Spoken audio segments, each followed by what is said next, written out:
بيبتدي عرض سماك داون بتواجد كودي رودز ورا الكواليس، وبيتقابل مع جاي وجيمي اوسو، وجاي بيظهر لكودي انه مفيش بينه وبين كودي اي حاجه، وانه هنا عشان يكسب بطوله كينج اوف ذا رينج، ومن بعدها يروح لبطوله الدبليو دبليو اللي مع كودي، وان ده مجرد شغل بس ما هوش حاجه شخصيه. فكودي بيقول له ده شرف ليا والكلام الحلو والجميل ده، بيقول له ولكن اتمنى ان تكون دي رغبتك انت مش رغبه رومان رينز، وراح سايبه وماشي.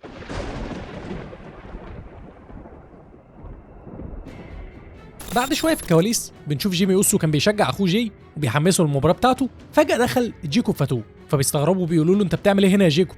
فبيقول لهم الترايبال شيف هو اللي بعتني. فهم الاثنين ضحكوا عليه، وجيمي قال له الخطه دي محطوطه من بدري، جاي هيخلص النهارده شغله بنفسه فهو مش محتاجك ولا محتاجني. فجيكوب قال له انا مش هنا عشان اساعد جاي، انا هنا عشان اتكلم مع سولو، وبالمناسبه طالما احنا الاثنين ملناش لازمه هنا الليله انت بتعمل ايه؟ فجيمي قال له انا هنا عشان اتاكد ان محدش يتدخل في الحدث الرئيسي. فجيكوب قال لهم طب روحوا انتوا شوفوا شغلكم بقى وانا هروح اخلص شغلي، وقام سايبهم وماشي. وبعدها حصل ان جيكوب فاتو راح يتكلم مع سولو في الكواليس، فسولو قال له انت عاوز ايه يا جيكوب؟ فقال له انا معايا رساله من الاو تي سي رومان رينز، وبيقول لك الغيبه طولت قوي وكفايه لحد هنا، لازم ترجع البيت. فسولو ضحك عليه بسخريه، قال له بيت؟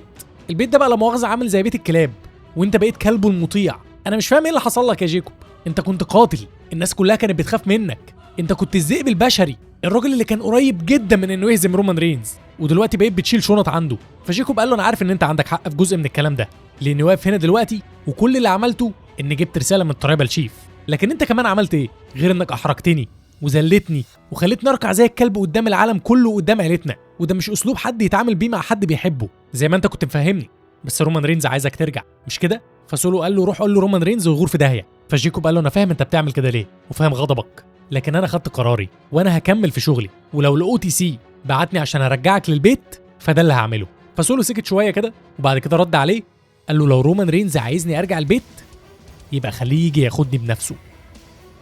من المشهد ده انا بصراحه استغربت، لاني كنت متخيل ان رومان رينز هيهجم على سولو سكوا على طول، مش هيديله تحذير ولا حاجه، ولكن اتضح هنا ان زي ما يكون رومان رينز عايز يلم العيله حواليه، عايز يرجع كل واحد تحت طوعه، فاستخدم جيكوب فاتو عشان يروح يبعت رساله لسولو ويكلمه بالهداوه، ولكن سولو لسه شايف ان رومان رينز خانه وكان بيستغله، وان جيكوب بقى مجرد تابع ليه، وجيكوب يعني محتاس ما بين حاجتين، بين انه مجبر يحترم رومان رينز ويفضل تحت طوعه، وغضبه من اللي سولو عمله فيه قبل كده ومش عارف يتعامل معاه. بجانب ده الجمله الاخيره اللي قالها سولو اللي هي لو رومان رينز عايزني خليه يجي ياخدني بنفسه، ممكن نعتبرها دعوه مباشره لرومان رينز عشان يواجه سولو، وبدايه لمواجهه كبيره جايه بين الاثنين.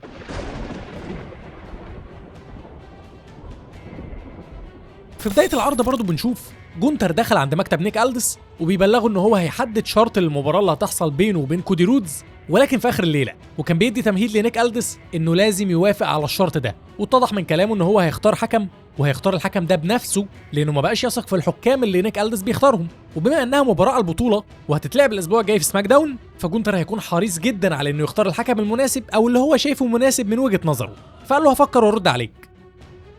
بنروح بعد كده لفقره سامي زين وكودي رودز. في البدايه سامي زين بيدخل وبيقابل استهجان كبير جدا من جمهور امريكا، فبعد لما بيطلع الحلبه بيقول لهم انا لازم اقول ان رد الفعل ده غريب شويه، انا كنت في اوروبا اخر كام اسبوع ومش بقارن بين جماهير اوروبا والجماهير الامريكيه، لكن لازم اقول ان الناس اللي دايما واقفه معايا ظهروا بقوه هناك، ولكن دلوقتي انا هنا وانتوا هنا وقدامكم اختيارين، يا اما تفضلوا قاعدين مكشرين وتستهجنوني، يا اما تكملوا الرحله مع اخر راجل محترم حقيقي، فيا اما تطلعوا معايا الطلعه دي يا اما تركنوا على جنب. وعلى قد ما كنت بحب اطلع احتفل هنا مع الناس وبحب ده من زمان جدا، ولكن ده مش سبب وجودي هنا الليله، انا هنا عشان في حاجه بتتراكم بقالها شهور وشهور ولازم تتحسم، عاوز اوضح الامور مره واحده ولاخر مره مع شخص واحد، فيا ريت يطلع هنا. انا عارف انك ورا الكواليس والشخص اللي اقصده هو كودي رودز.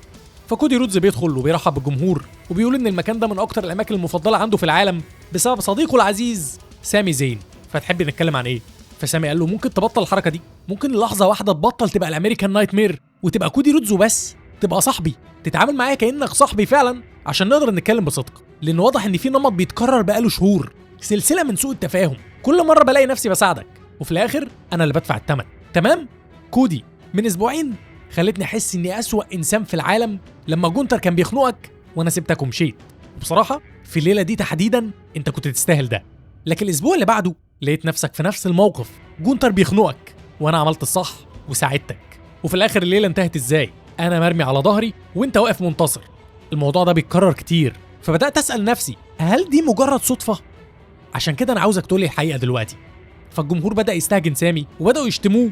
فكودي قال له سامي انت كانك بتطلب مني اشرح لك يعني ايه مصارعه محترفين، وانت اصلا من احسن المصارعين في العالم.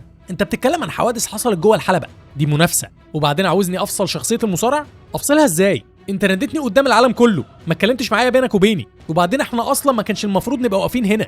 افتكر من سنتين اكبر لحظه في حياتي المهنيه راسلمانيا 40، لحظه عمري ما كنت متخيل انها تحصل، وانت كنت واقف في الحلبه معايا وقتها. سامي قال له لا لا لا لا لا استنى، انا ما كنتش مجرد واحد واقف في الحلبه، انا كنت اول واحد دخل الحلبه دي لما خلصت قصتك وكسبت بطوله الدبليو دبليو. كنت هناك قبل كيفن اونز، قبل جي اوسو، قبل ايلي نايت، قبل سين بانك، وقبل جون سينا وراندي اورتن. وعشان اكون صريح معاك، لو في حد عنده سبب يزعل من فوزك في الليله دي كان هيبقى انا، لكن ما عملتش كده، بالعكس كنت سعيد عشانك، ولسه سعيد عشانك لحد النهارده. عارف ليه؟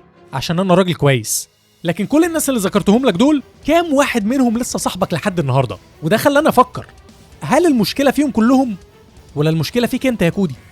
كودي قال له كل حاجه بتتغير وانت عارف ده، خصوصا هنا لازم كل يوم تبقى احسن من اليوم اللي قبله. سامي قال له كودي كلمني بصراحه.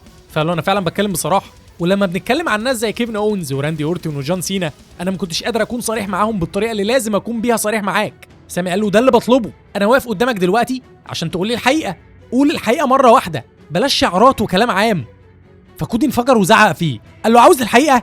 عاوزني ابقى صريح؟ انا واقف هنا وبستحمل كل الكلام ده ومستحمل الهري اللي انت عمال تقوله. هقول لك الحقيقه، الجمهور بيستهجنك وبيهتف سامي فاشل، والسبب انك فعلا اخر فتره بقيت كده، بقيت بتشتكي وتعيط طول الوقت. انت مش سامي زين اللي الناس حبته، مش سامي زين اللي الناس كانت مستعده تمشي وراه في كل مكان، انت مش سامي زين اللي انا اعرفه، انت بقيت شخص تاني. ولو في وصف ليك دلوقتي فهو انك شخص يائس. وبلاش نمثل ان الموضوع بيني وبينك عن اي حاجه تانية غير بطوله الدبليو دبليو. وانا يا سيدي مدين ليك باعتذار، انا اسف ان البطوله دي معايا، وده معناه انها عمرها ما هتبقى معاك. قام سامي زين لطش كودي رودز بالقلم، وفي نفس اللحظه حس بالندم وحاول يهدي كودي رودز. قعد يقول له انا اسف، انا تجاوزت حدودي، وحاول يحضن كودي رودز كده، ولكن فجاه كودي رودز رد له القلم على طول على وشه وقال له احنا كده تمام. فسامي نزل متعصب من الحلبه وهو محبط جدا، ورايح يجيب كرسي حديد، وطلع على الحلبه من بره وهو ناوي يدخل يضرب كودي رودز، ولكن رجع في كلامه وبص للكرسي وبعدين رماه على الارض، وفي الاخر قرر يمشي من عند الحلبه خالص وهو حاسس باليأس والاحباط وما كانش قادر يسيطر على مشاعره. وبتنتهي الفقره على المشهد ده.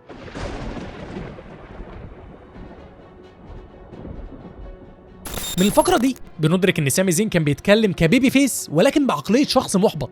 سامي زين دخل الفقره وهو عاوز اجابات، طول كلامه كان بيحاول يوضح ان كل مره بيساعد فيها كودي رودز هو اللي بيدفع الثمن، ومش بيقول ان كودي رودز ظلمه بشكل مباشر، ولكن بيحاول يوصل ان في نمط بيتكرر. يعني لما ساب جونتر يخنق كودي رودز الناس لاموه على الحوار ده، لما انقذ كودي رودز من جونتر واتضرب فبرضه الناس لامته، فدايما بيطلع خسران، وده خلاه يشك ان الموضوع مش مجرد صدفه. اما بالنسبه لكودي رودز، كودي رودز باسلوبه المعتاد، ابتسامه، احترام للجمهور، كلام عام عن الصداقه والمصارعه، نفس اللي بيعمله كل مره. احلى حاجه عجبتني في سامي زين المره دي انه كان رافض اللعبه دي. كل مره كودي رودز يحاول يتكلم بشكل دبلوماسي، وكل مره كان يعمل كده. النهارده كان سامي زين يرجعه لنفس النقطه، اللي هو فكك من الحاجات دي، فكك بقى من المثاليه والشغل ده. فلما سامي زين عمل كده، ده خلى الفقره مختلفه عن اغلب فقرات كودي رودز، ونادرا لما بنشوف كودي رودز بالمنظر ده.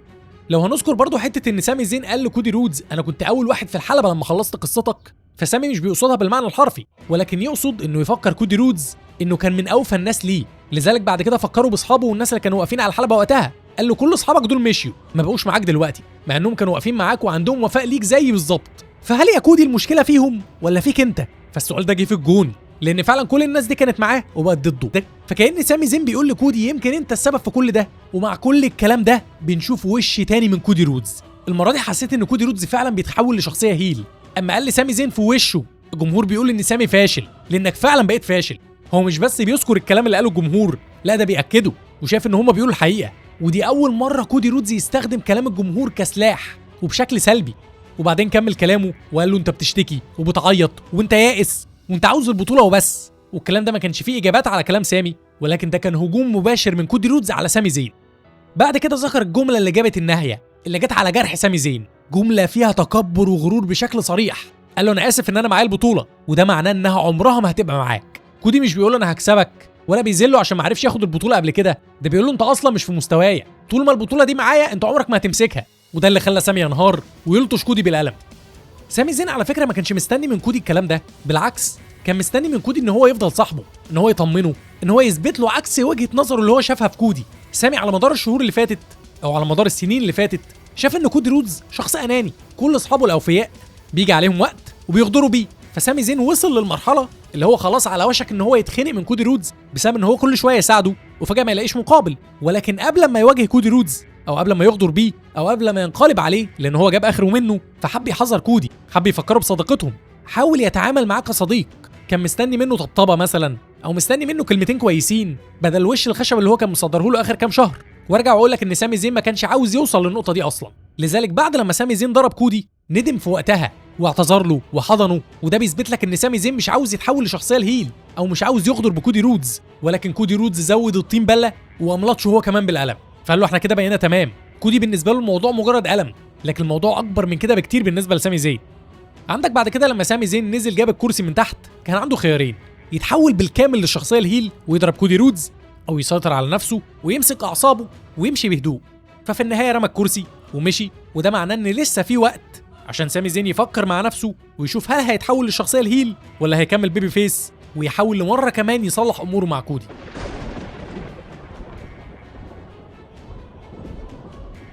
بعد شويه في الكواليس بنعرف ان جونتر اختار سامي زين بعد اللي حصل ده انه يكون الحكم في المباراه الجايه بينهم، وبيستغل النار اللي قايده ما بين كودي رودز وبين سامي زين، لان هما الاثنين زعلانين من بعض، وكودي شكك في شخصيه سامي وفي قدراته، وجونتر عارف كويس ان العلاقه بينهم متوتره. فالسؤال دلوقتي وعلامه الاستفهام الكبيره: هل سامي زين هيفصل كل ده وهيكون حكم عادل، ولا غضبه من كودي هيأثر على نتيجه المباراه اللي بينه وبين جونتر؟ وغالبا النقطه دي هتكون محور احداث عرض سماك داون الجاي، ويا اما سامي زين هيتحول للشخصيه الهيل وهيكون شخص عدواني، او يمكن نشوف حاجه مختلفه وتكون دي بدايه تحول لكودي رودز بالتدريج عشان يكون شخص متكبر ومغرور، وواحده واحده يبدا يتكرم من الجمهور. ولكن عموما علاقه سامي زين وكودي رودز عمرها ما هترجع زي الاول، والدليل هو الفقره اللي حصلت بينهم في الكواليس، فقره قصيره جدا بنشوف فيها كودي رودز بيتكلم مع نيك ألدس وبيقول له انت ازاي توافق على حاجه زي كده؟ ازاي تحط سامي زين حكم بيني وبين جونتر؟ وحجه كودي رودز هنا هو ان سامي زين مضطرب ومشاعره متلخبطه، فده بيخليه مش مناسب انه يكون حكم في الماتش. فلما كودي قال الكلام ده في لحظتها دخل سامي زين وسمعه وهو بيقول كده، فكودي قال له انت ضربتني بالقلم وانا رديته لك، احنا تمام. فسامي سكت شويه وبعد كده رد عليه بسخريه وقال له ايوه انا فعلا مضطرب ومشاعري متلخبطه، حظ سعيد الاسبوع الجاي. وبيلفت انتباهنا هنا ان مفيش تصالح حقيقي حصل بين سامي زين وكودي رودز، محدش فيهم اعتذر للتاني، وكودي مثلا ما تراجعش عن كلامه اللي قاله قبل كده، بالعكس كل واحد ثابت على موقفه والاتنين بيحاولوا يتصرفوا بهدوء. ولكن محدش فينا خالص كجمهور يقدر ينكر ان التوتر بينهم لسه موجود، وده بيخلي الاسبوع الجاي من سماك داون نار.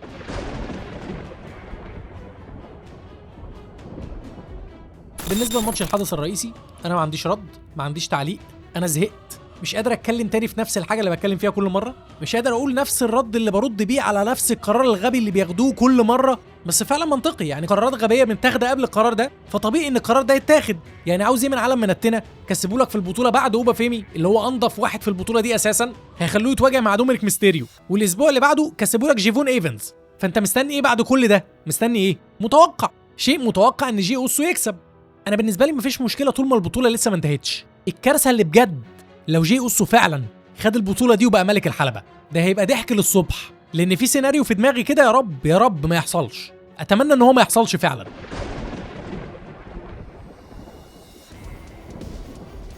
عرض حلو وجميل ومهد لنا الاحداث كويسه الاسبوع الجاي، وولع علينا الحماس شويه في عرض الرو وعرض سماك داون، سواء في قصه البلاد لاين او قصه سامي زين وكودي رودز. ولكن الجمال اللي حصل في العرض ده مش هيتقارن بالجمال اللي موجود على الاكونت بتاعي. لو ما تعرفش يا ريت تخش تاخد لفه دلوقتي، عندي كل احزمه المصارعه اللي تتخيلها، قديمه وجديده، فرديه وزوجيه، من جوه الدبليو دبليو ومن بره، وممكن اصمم لك اي حزام انت عاوزه. فخش خد لفه كده، ولو فكرت وقررت وحبيت تطلب هستناك تكلمني.